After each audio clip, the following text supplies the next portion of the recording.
दिल्ली में आम आदमी पार्टी, कांग्रेस और भाजपा तीनों ही चुनावी मैदान में पूरी ताकत के साथ उतर चुकी हैं।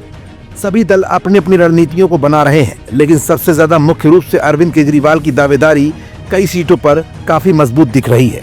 जहां एक तरफ कांग्रेस अरविंद केजरीवाल की जीत का रथ रोकना चाहती है, तो वहीं इंडिया गठबंधन का दूसरा घटक दल समाजवादी पार्टी अरविंद केजरीवाल के जीत के रथ को और भी ज्यादा गति देना चाहता है। लेकिन पुराने इतिहास के पन्नों से कुछ ऐसे तथ्य सामने निकल कर आए हैं जिससे ये जाना जा सके कि आखिर दिल्ली में जीत का असली वर्चस्व किन सीटों से होता है।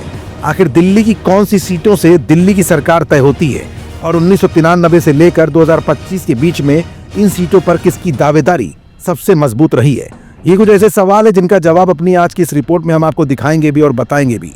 दरअसल दिल्ली के इतिहास और भूगोल को तय करने वाली ये 13 आरक्षित सीटें हैं मंगोलपुरी, मादीपुर, सीमापुरी, त्रिलोकपुरी, सुल्तानपुर माजरा, गोकलपुर, बवाना, पटेल नगर, कोंडली, अंबेडकर नगर, देवली और करोल बाग। जी हाँ, ये वही 13 सीटें हैं जो आरक्षित सीटें मानी जाती हैं। माना जाता है कि जिस भी पार्टी की पकड़ इन आरक्षित सीटों पर है उनकी जीत सुनिश्चित है। बीते चुनावी परिणाम पर अगर गौर करें तो आरक्षित सीटों का रुझान लंबे समय बाद बदलता है। 1993 में भाजपा के पाले में इन सीटों का रुझान था। 1998, 2003 और 2008 तक कांग्रेस का पल्ला इन सीटों पर भारी रहा। इसके बाद 2013 से लेकर अब तक आम आदमी पार्टी ने इन सीटों पर अच्छी खासी बढ़त और पकड़ दोनों बनाई। आलम यह रहा कि 2015 और 2020 में दोनों चुनावी परिणाम में ये सीटें आम आदमी पार्टी के खाते में गई। माना जाता है कि आरक्षित सीटों के मतदाताओं ने अब तक सभी दलों को बारी बारी से मौका दिया है।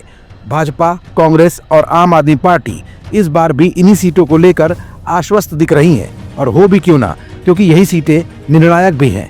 जहां एक तरफ बीजेपी इन 13 आरक्षित सीटों पर पुराना जनाधार वापस लाने के लिए जोर लगा रही है, तो वहीं कांग्रेस भी अपने इतिहास को दोहराने के लिए चरणबद्ध तरीके से रणनीति बना रही है। लेकिन सवाल वहीं का वहीं कि पिछले 2 विधानसभा चुनाव में मिली जीत को बरकरार रखने के लिए आम आदमी पार्टी ने इन 13 आरक्षित सीटों पर अपनी पकड़ को सबसे मजबूत रखा है, और इन आरक्षित सीटों पर केजरीवाल ने बेहतर काम भी किए हैं। अब देखना यह है कि दिल्ली के विधानसभा चुनाव में जनता का रुझान किस दल की तरफ झुकता है और आम आदमी पार्टी के अभेद किले को भेदने की ताकत किस पार्टी में है।